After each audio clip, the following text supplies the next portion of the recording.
President of the United States, Donald J. Trump, to the stage.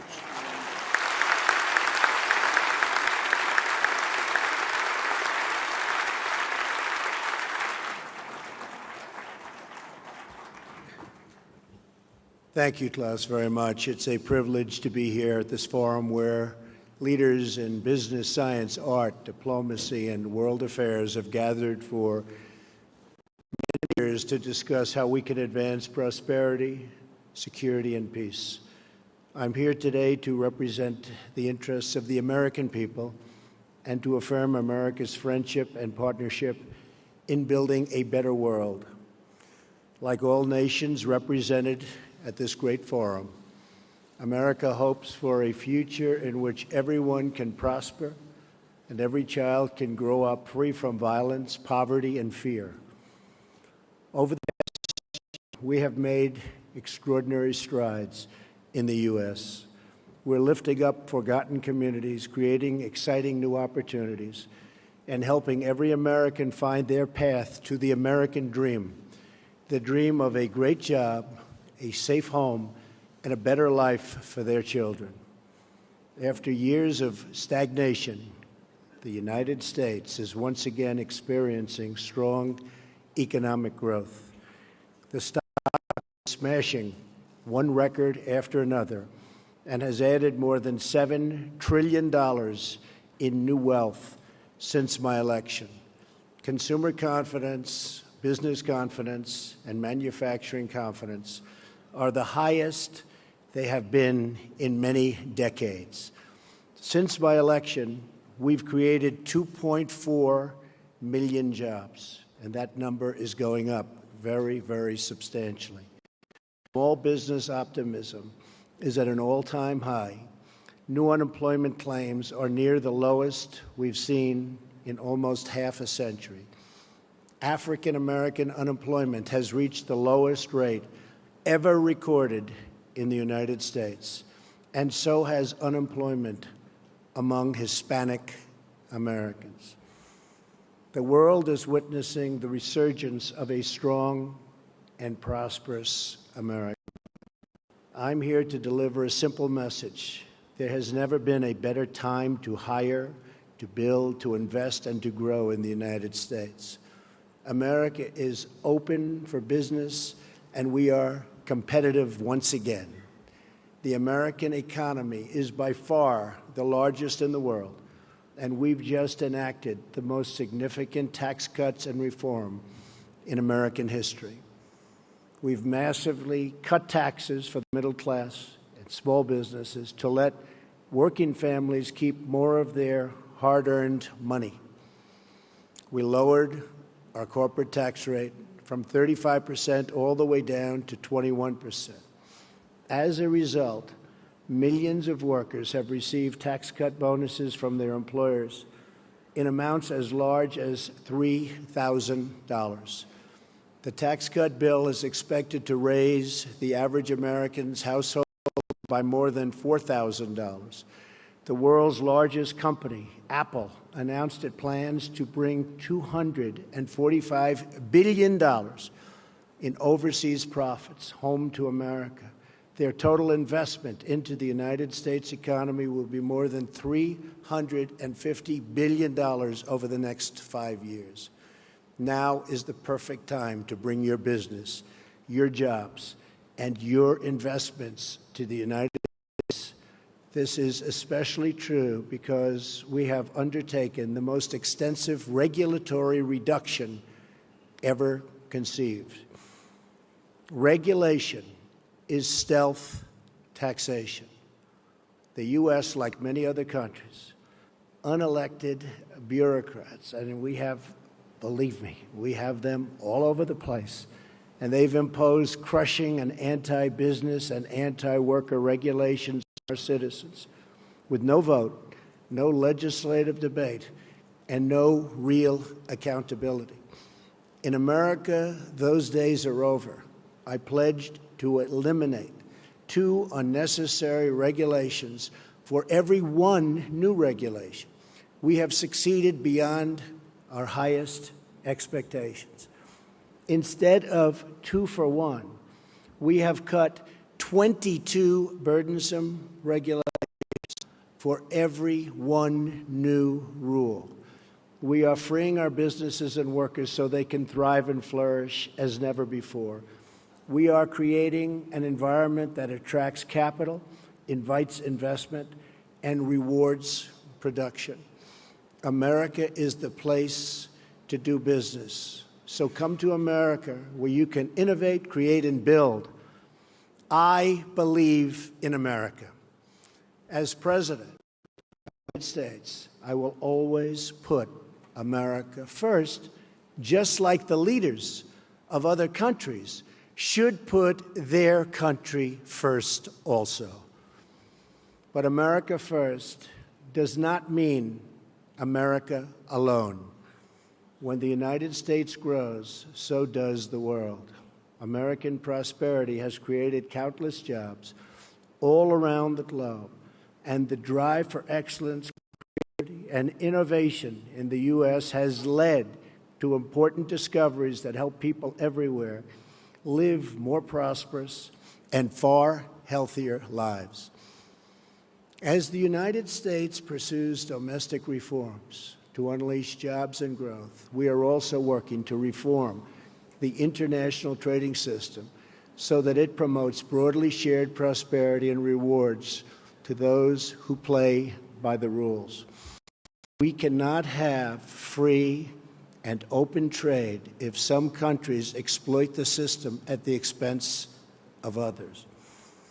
We support free trade, but it needs to be fair and it needs to be reciprocal, because in the end, unfair trade undermines us all. The United States will no longer turn a blind eye to unfair economic practices, including intellectual property theft, industrial subsidies, and pervasive state-led economic planning. These and other predatory behaviors are distorting the global markets and harming businesses and workers, not just in the U.S., but around the globe.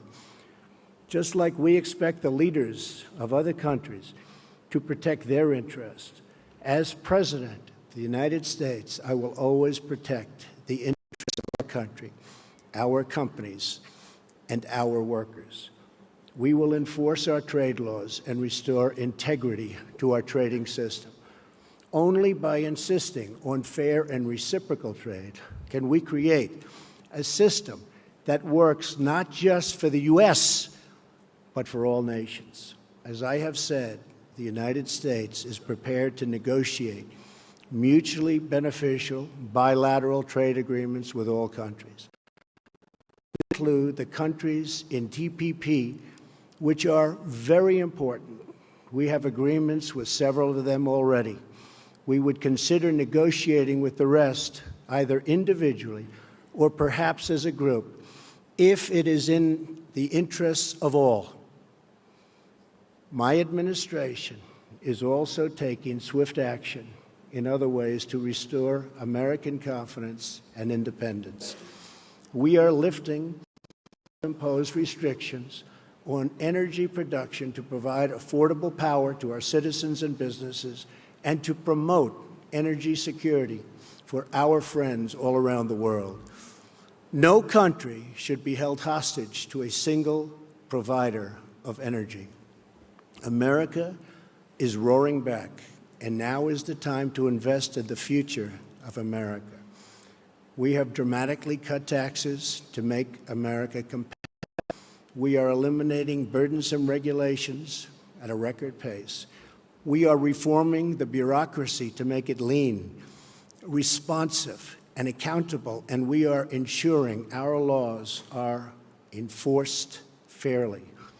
We have the best colleges and universities in the world, and we have the best workers in the world. Energy is abundant and affordable. There has never been a better time to do business in America. We're making historic investments in the American military because we cannot have prosperity without security. To make the world safer from rogue regimes, terrorism, and revisionist powers, We are asking our friends and allies to invest in their own defenses and to meet their financial obligations. Our common security requires everyone to contribute their fair share.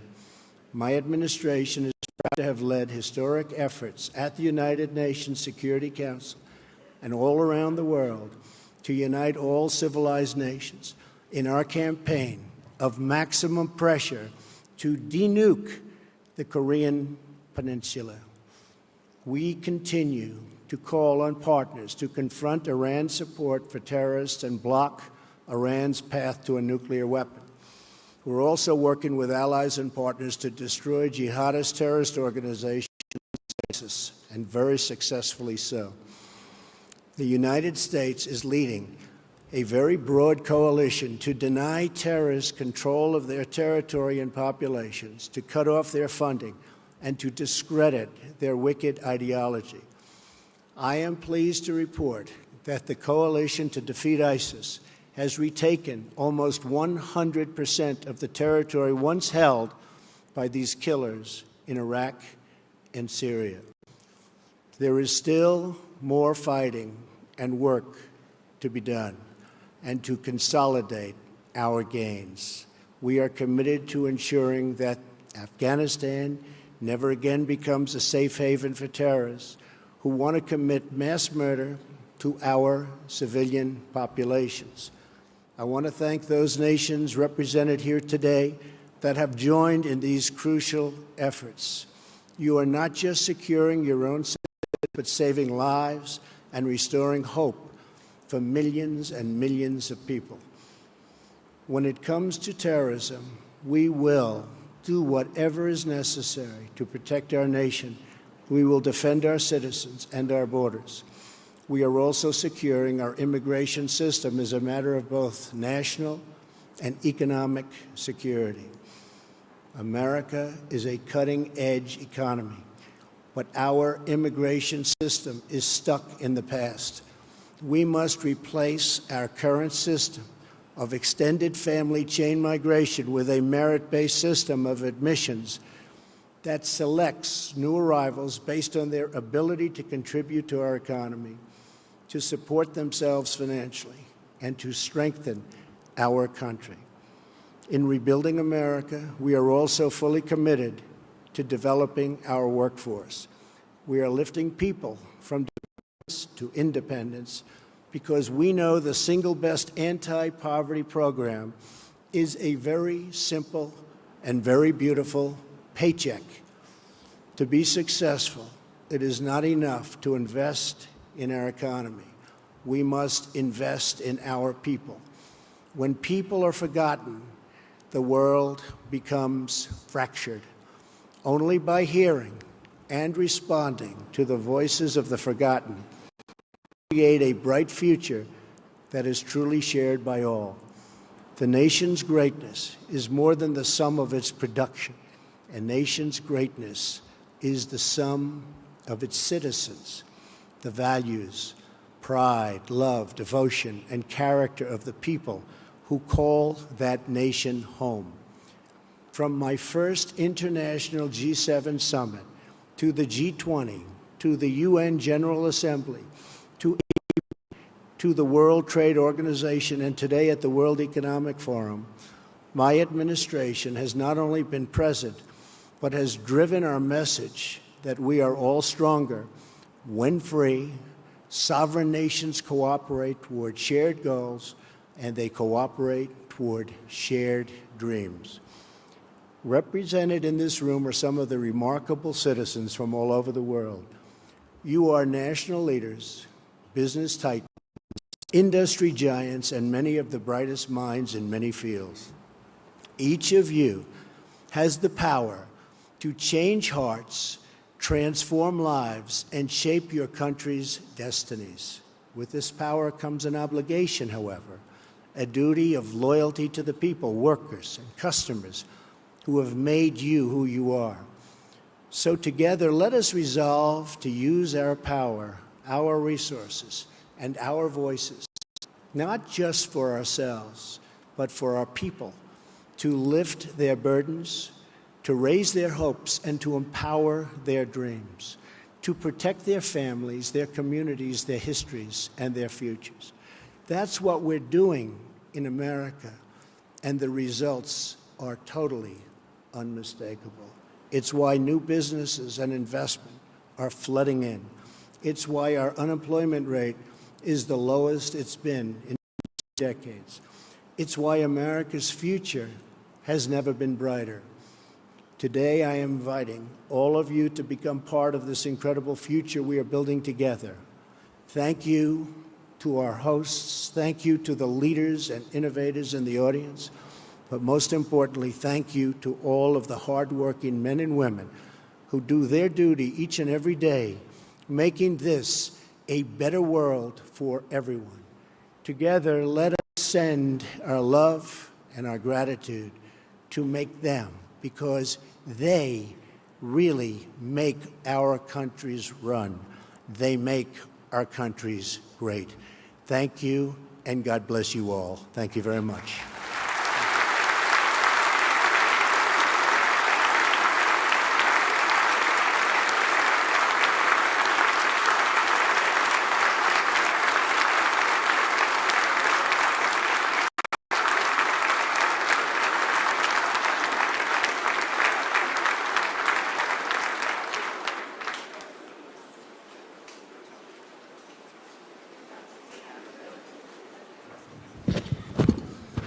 Thank you very much. Thank you, Mr. President, for this inspiring speech. As it is tradition at the forum, I will ask you one or two questions. And my first question is, why is the tax reform, why has it been of such a high priority for your administration? Well, first of all, Klaus, I want to congratulate you. This is an incredible group of people. We had dinner last night with about 15 leaders of industry, none of whom I knew, but all of whom I've read about for years, and it was truly an incredible group. But I think I have 15 new friends. So this has been really great what you've done in putting it together, the Economic Forum. Tax reform was a dream of a lot of people over many years, but they weren't able to get it done. Many people tried. And Ronald Reagan was really the last to make a meaningful cut and reform, and ours is cutting and reforming.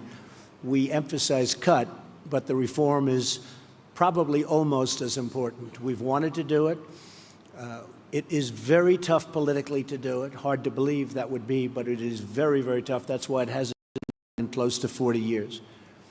And once we got it going, it was going, and the big, and I wouldn't say a total surprise, but one of the big things that happened and took place is AT&T and some others came out very early, and they said they were going to pay thousands and thousands of dollars to people that work for their companies. And you have 300,000, 400,000, 500,000 people working for these companies.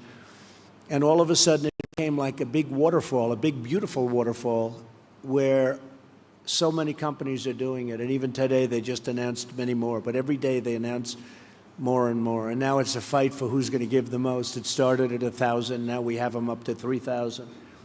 This is something that we didn't anticipate. Oftentimes in business, things happen that you don't anticipate. Usually, that's a bad thing. But this was a good thing. This came out of nowhere. Nobody ever thought of this as a it wasn't in the equation. We waited, we said, wait till February 1st when the checks start coming in, and people, Klaus, have a lot more money in their paycheck, because it's not just a little money. There's a lot of money for people making a living doing whatever they may be doing. And we really thought February 1st it was going to kick in and everybody was going to be, well, we haven't even gotten there yet.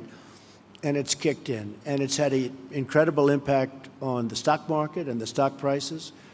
We've set 80 records since my election, record stock market prices, meaning we hit new highs 84 different times out of a one-year period. And that's a great thing. And in all fairness, that was done before we passed the tax cuts and tax reform.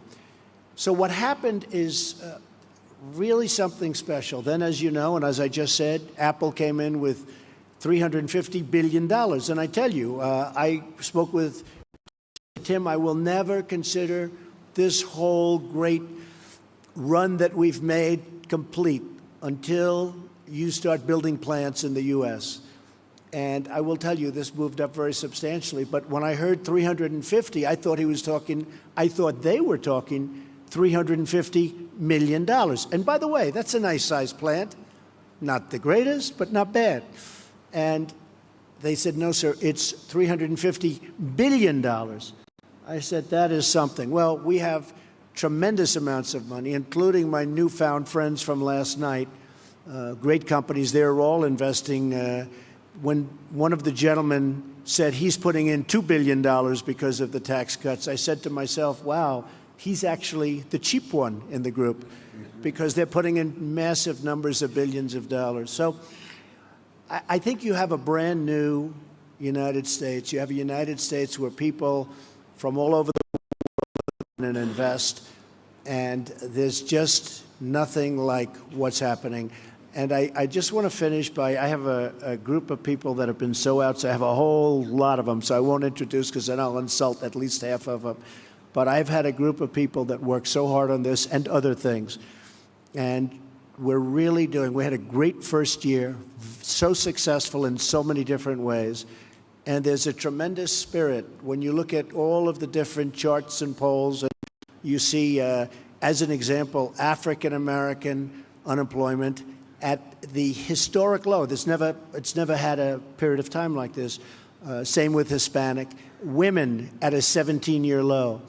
It's very heartwarming to see, but there's a tremendous spirit in the United States. I would say it's a spirit like I have never witnessed before.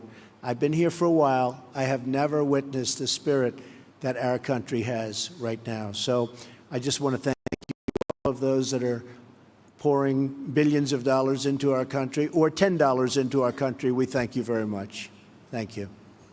Mr. President, I will ask you maybe a personal question, but before doing so, I just sounds very interesting. Acknowledge. I didn't know about this one. I would like to acknowledge the strong presence of your cabinet members here, who tremendously contributed to the discussions. Good. The last. That's very good. Yeah. Now, Stephen, Wilbur, Gary, Robert, even my general and my various other generals, you know, we're making our military protection a little bit better for us too. So thank you very much. Does everybody understand that? I think so. Thank you all for being here. Now, my maybe personal question would be, what experience from your past have been most useful in preparing you for the presidency? Well, being a businessman has been a great experience for me. I've loved it. I've always loved business. I've always been good at building things, and I've always been very successful at making money. I'd buy things that would fail, that would be failures, and I turn them around and try and get them for the right price, and then I turn them around and make them successful. And I've been good at it, and that takes a certain ability. And, you know, historically, I guess there's never really been a businessman or business person elected president. It's always been a general or a politician. Throughout history, it's always been a general. You had to be a general, but mostly it was politicians. You never have a businessman. And then, in all fairness, I was saying to Klaus last night, had the opposing party to me won, some of whom you backed, some of the people in the room, instead of being up almost 50%, the stock market is up since my election almost 50%. Rather than that, I believe the stock market from that level, the initial level, would have been down close to 50%. That's where we were heading. I really believe that, because they were going to put on massive new regulations. You couldn't breathe. It was choking our country to death. And I was able to see that, Klaus, as a business person. The other thing is I've always seemed to get, for whatever reason, a disproportionate amount of press or media. And throughout my whole life, somebody will explain someday why, but I've always gotten a lot.